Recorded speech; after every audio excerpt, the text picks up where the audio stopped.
და წმინდისა სულისათა ამინ.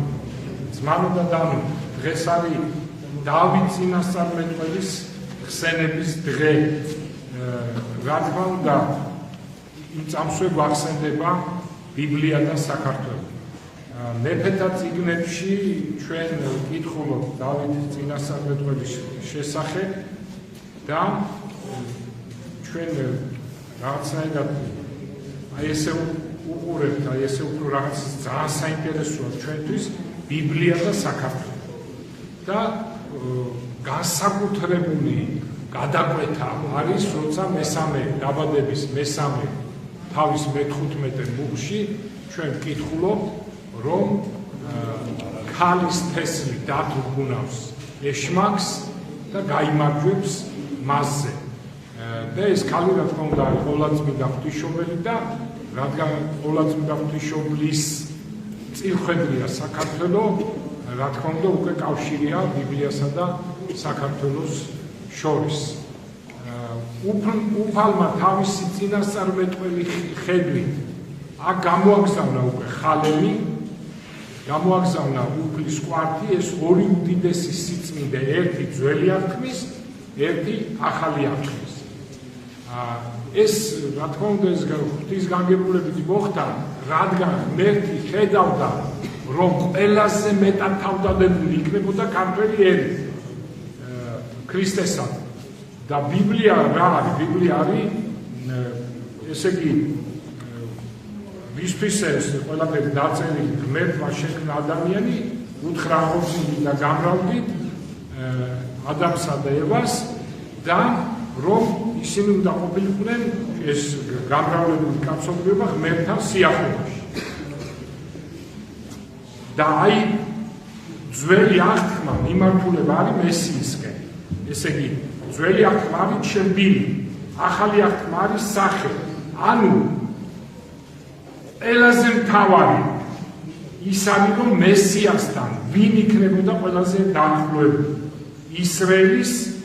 ისრაელი, რა თქმა უნდა, ახალი ისრაელი, ანუ ქრისტიანები, ხოლო აქედან უკვე ამ ახალი ისრაელიდან მოხდა ისე ჩვენ და საბედნიერო და ჩვენ სადიდებლად ჩვენი წინაპრების ძმანო და დანო, რომ ყველაზე მეტად თავი დადო საქართველოს. ნუ ეს ვინც იცნობს ისტორიას საქართველოში, ყველა დამეთანხმება, რა თქმა უნდა, და მაგრამ კარგია მაინც ავტორიტეტის მოშველიერება. მე მინდა პოემა აჩნილი და ნაწყვეტი წაგიკითხოთ მე-18 თავიდან დააკვირდით.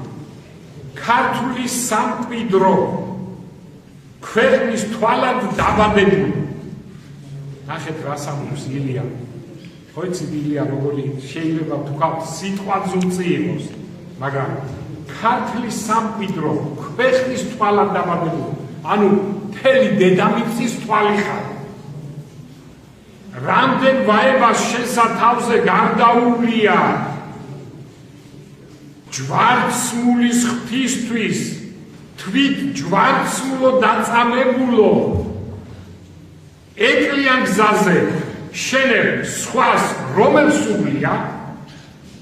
და ნახეთ თვითონ პასუხობს. სხვა რომელია რომ 1000 წელთ ბრძოლა მედგარი გამოევლოს და სრულიად მტრად არ აღგვილიყოს? შენ ხარ, მარტო შენ. მაგალითი სხვა არსად არის, რომ სხვა ქვეყანას, სხვასაერსა ეგ შეძლებიყოს. ორი რამ იყო რისთვისაც ძე შენი იღწოდა, ბედმა უწყალომ სხვა საქმისთვის არ მოაცალა, მამულისა და რჯულისათვის იგი იბრძოდა, ანუ იმ რჯულისათვის რაც მოცემულია ბიბლიაში.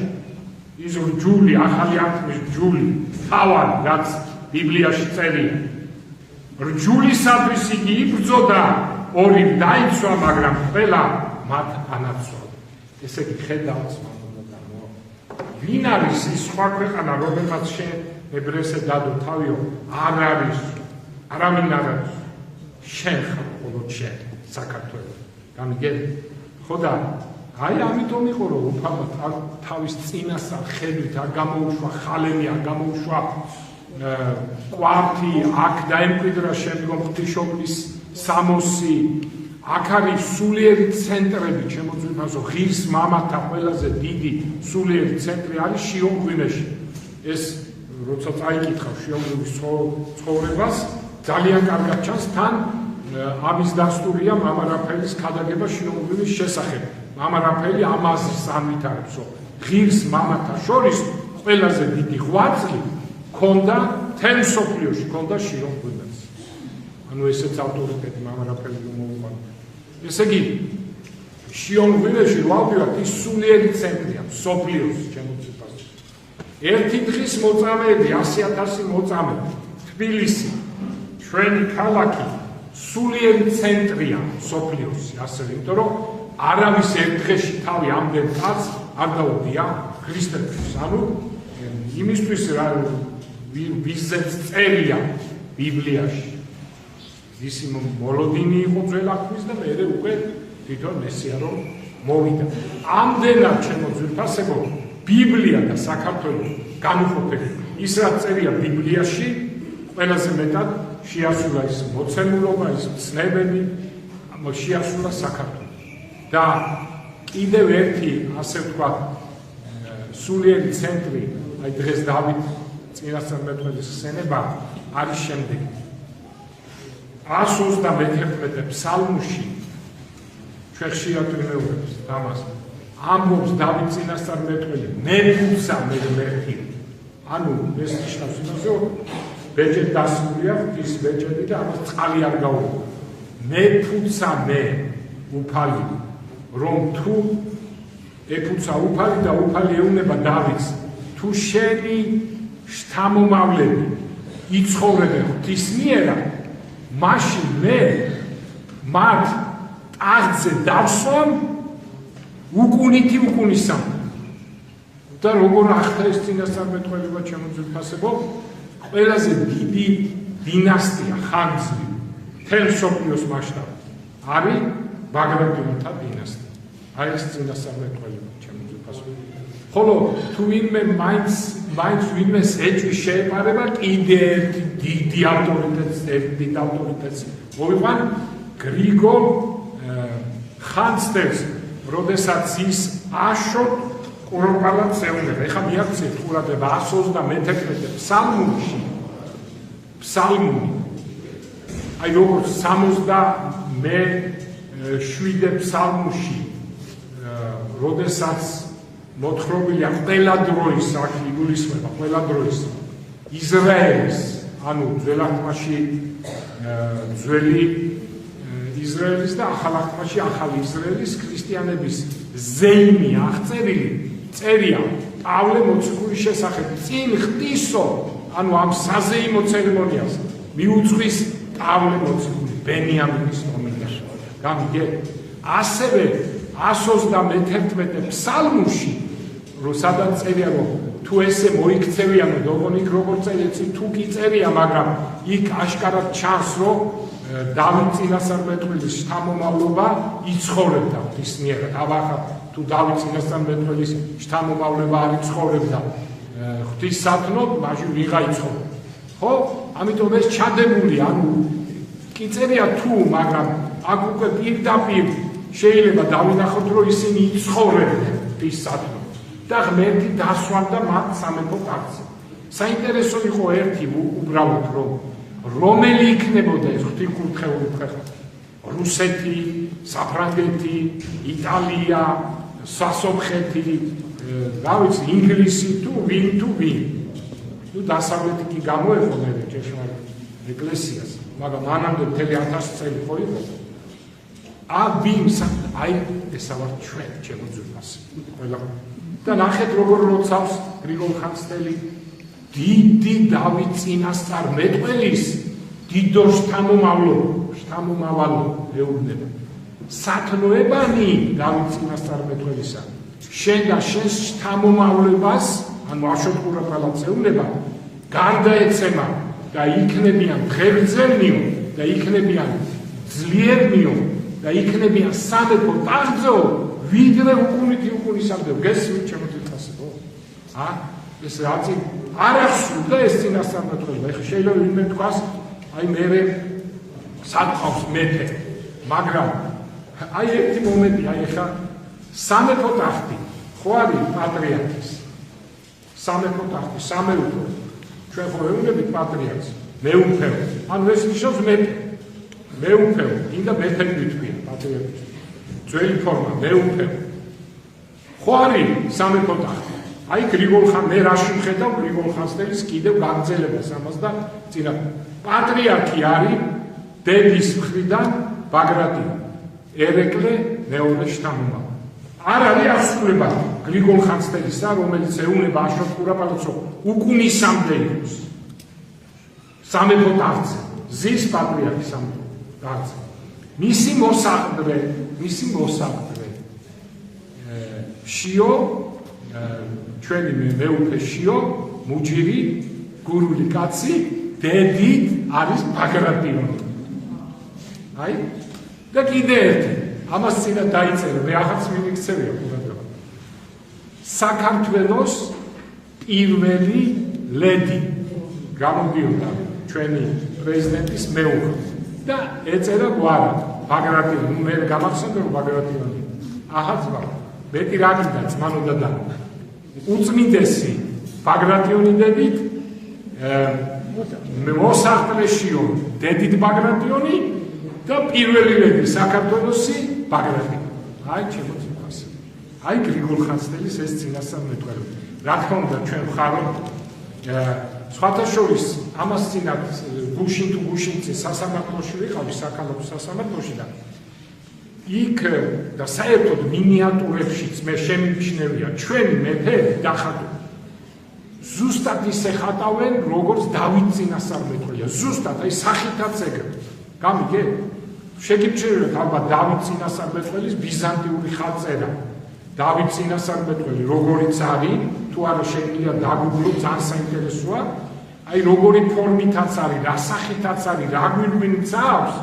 ჩვენი ქართველი ბაგრატიონი მეფეები ზუსტად იმნაირად არიან დახატული. და ერთ დერეფანში წავიკითხე ესეთი რამ. მე-15 საუკუნის სისხლის სამართლის სიგელი გურულებისადმი მეფე გიორგი მერვეს. და ძალიან დავინტერესდი, ვერ წავიკითხე ისე იყო და მე შევედით დავუგლეთ და აღმოჩნდა რომ მე-15 საუკუნეში უკვე რომ აირია ყველაფერი საქართველოში, ეთყობა გურულება წაუვიდეს.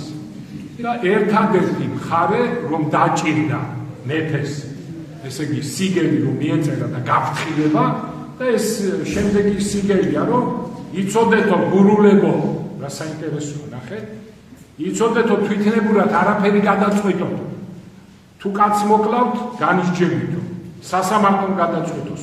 პოლიციური სისტემა ხო ყოველთვის იყო და თუ დაჭრით კაცო, იცოდეო დამნაშავე იქნები და ასე შემდეგ ჩამოთვლია და ჩამოთვლია. ესე იგი, როგორც ეთქვა გურულებმა აურიეს, ხო მაგა ეხა გადაუხვიე მე, რაზე ვამბობ ამას ყველაფერს. გიორგი მერვე ხატი, ძველი მინიატური. აი სუფთა დავით წინასწარმეტყველი, აი რომ მიაქცევთ ყურადღება. ზუსტად ჯერ მეგონა დავით წინასწარმეტყველი, იმიტომ მივედი რომ შევხედე. ესე იგი, აი ეს ფორმითაც კი ისი არის წარმოჩენილი ბაგრატიონები, როგორც დავით წინასწარმეტყველია ხატავდნენ ხატწერაში, გინდა მინიატურაში, გინდა კედლის ხატწერაში, ჩემო თვითფასებო და გინდა ისე დაფის ხატწერაში. ასე რომ დავით წინასწარმეტყველი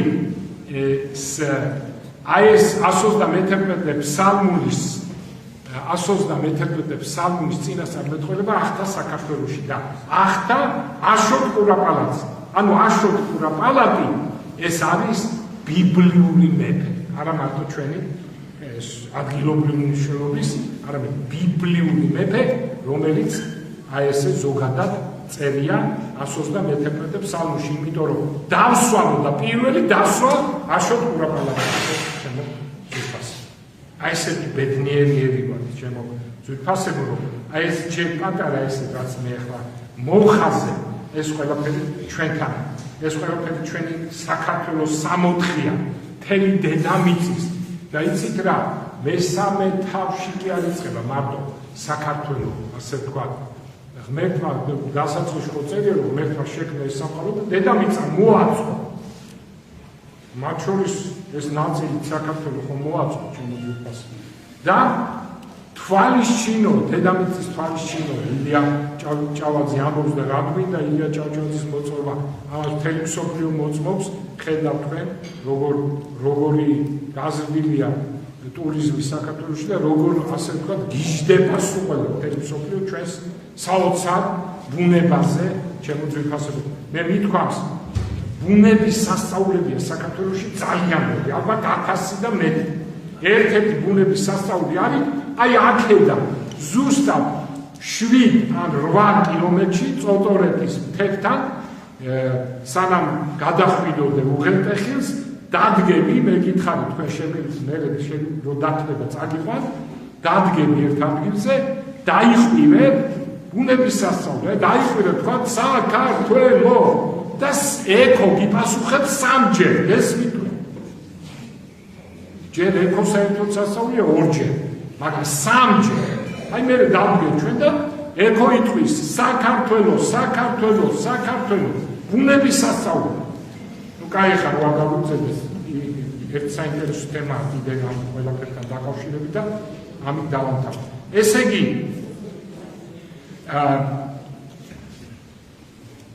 როგორც კი ჩვენ ბიბლიას ვიღებთ ხელში და ვკითხულობ ეს იქნება აი ეს წინასწარმეტყველება პირველი აღთქმა კაცობრიობის რომ დედაკაცის შობს და დედაკაცის ნაშობი დასტგუნავს ეშმაკის მეუფებას აქ ყველაფერია ჩადებული მთელი ბიბლია ჩემო ძვირფასო ის რომ კაცი არა ლაპარაკი და ეს დედაკაცი ქალწული იქნება ის რომ მისი ნაშობი დასტგუნავს ეშმაკის ძალაუფლებას ანუ ჯვარცმი აქვე არის აღდგომის წინასწარმეტყველება და ასე შემდეგ და არა მარტო ეს ადგილი, არამედ ძალიან ბევრი ადგილი, აი მეფეთა წიგნები რო ეხლა ვახსენებ, როგორც კი დავით წინასწარმეტყველებს, სოლომონ წინასწარმეტყველებს და დავითის შთამომავლობაზეა ლაპარაკი მეფეთა წიგნებში, იქაც საქართველო ვახსენებ. როგორც კი სიმბოლოები, ღვთისმშობლის სიმბოლოები, იაკობის კიბე საქართველო ვახსენებ, რომ იაკობის კიბე ეს არის სიმბოლო ღვთისმშობლის, რომელმაც დააკავშირა დედამიწა ღმერთთან. და ასე შემდეგ და ასე შემდეგ. ესე იგი, მაცხოვარი, როდესაც მოადგა იერუსალიმს და ჯვარ მაცხოვარი წინასწარ ხედავდა, რა თქმა უნდა, ყველაფერს. დაიწყო ტირილი. იმიტომ რომ იცოდა რომ არ მიიღებდნენ მას იუდეველები.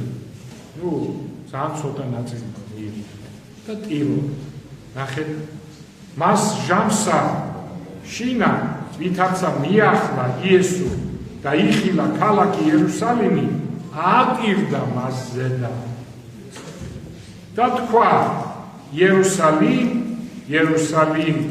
რამდენჯერ მინდოდა შემეკრიბე მაგრამ არ იმი ესე იგი ვინც არ იღებს ქრისტიანობას ღვთაებრივ მოძღვრებას მაცხოვარი ტირის ეს მარტო მაშინ კი არ მოხდა დღესაც ესე გრძელდება ხოლო რო ვინც მიიღო ქრისტიანობა ნახე იქ უკვე რას ამბობს მაცხოვარი როდესაც დაინახა რომ უამრავმა ხალხმა იწამა ქრისტე მას ჟამსა შინა იხარებდა იესო ქრისტე სულითა და თქვა აღგიარებ შენ მამა უფალო ცისა და ქვეყანისაო რამე თუ დააფარე ესე ბრძენთაგან და მეცნიერთან და გამოუცხადე ესენი ჩვილთა. გამიგე? ოღონ ისე კი არ უნდა გავიგოთ აქ. ისე კი არ უნდა გავიგოთ აქ. რომ ესე იგი დააფარე ბრძენთაგან და მეცნიერთა ისე კი არ უნდა გავიგოთ რომ მეცნიერებმა და ბრძენმა ხალხმა არ მიიღო ქრისტიანობა. ხოლო ჩვილით ჭკუით შვილმა ხალხმა მიიღო ქრისტიანობა. არა ეს არ არის ნაგუშას. აქ თუ შეიძლება ცუდ სიტყვას ვიხმარ, მაგრამ თვალსაჩინოების გამო ვამბობ, აქ მაცხოვარი ირონიით ამბობს, გამიგე, რომ მეცნიერებმა და ბრძენთა არ მიიღეს, ანუ გულისხმობს ამპარტავებს. გამიგეთ? ხოლო შვილთან მიიღო რა გულისხმობს, რომ ვინც ქრისტიანობას მიიღებს, ესენი არიან ბავშვები, შვილები, უმანკოები. გამიგეთ აქ რა ასია? მაგრამ აქ რა უნდა ვიგულისხმოთ ჩვენ, რომ შვილები და უმანკოები როგორ ვარ, ჩვენ ხო ცოდვილები ვარ. მაგრამ ნახეთ, აი გავნაბრძოთ ეს თემა. მადლი ამბობს იოანე ოქროპი. ზეგარდამო მოგეცემა სარწმუნოებას და უმანკოებისა თქვენისათვის. რამე თუ შვილთა მსგავსად განშორებული იქნებით ყოვლისა ბოროტისა და გონებითა მარტივითა შეიწყნარეთ საიდუმლო ღვთის. ხედავ თქვენ ვინც ნამდვილად ვინც მოსულია ეკლესიურად ცხოვრობს, ნახეთ რა შეუნდება ოქროპი, რომ თქვენ იმიტომ მოგაქციათ ღმერთმა, იმიტომ მოგიყვანათ, რომ ხართ ყოველგვარი ბოროტებისგან განშორებული. და მართლაც ახლა ჩვენ ცოდვილები ვართ, ცოდვილები ხართ თქვენ, მაგრამ ხო გიცნობთ მე თქვენ ვინც ახლა ვიცი რომ ნამდვილად რელიგიურად ცხოვრობს, ეს ხალხი, ვისაც მე ვიცნობ, ჩემი მრევლის წარმომადგენელი, ბოროტებისაგან არის განშორებული და მარტივითა შეიწყნარეს საიდუმლო ღვთისა, ანუ გონებითა მარტივით, ანუ ნახეთ რა ხდება, არ ესე იგი და უმანკოებისა თქვენისათვის. გამიგეთ?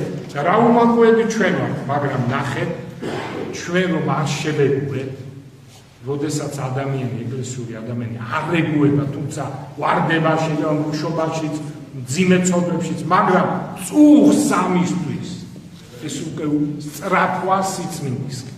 გამიგეთ ჩემს და რომ არ მოეშვები და დაეცემი ერთხელ, მაგრამ ისრაფი, დაეცემი მეორჯერ, მაგრამ ისრაფი, არ გინდა რომ ჩაეშვა ამ ცოდვის მორებში, ღმერთი მათს გიგზავნის. გამიგეთ ჩემს და მე ხტები ეკლესია. ხოლო ვინც ბოროტები არიან, ანუ ადამიანები, რომელსაც ჩაფიქრებული აქვს რამე ბოროტი, რაზეც წეთილი ადამიანი არასოდეს არ წავ. ესეთი ადამიანი ვერასოდეს ვერ დაიწყებს ეკლესიურ ცხოვრებას.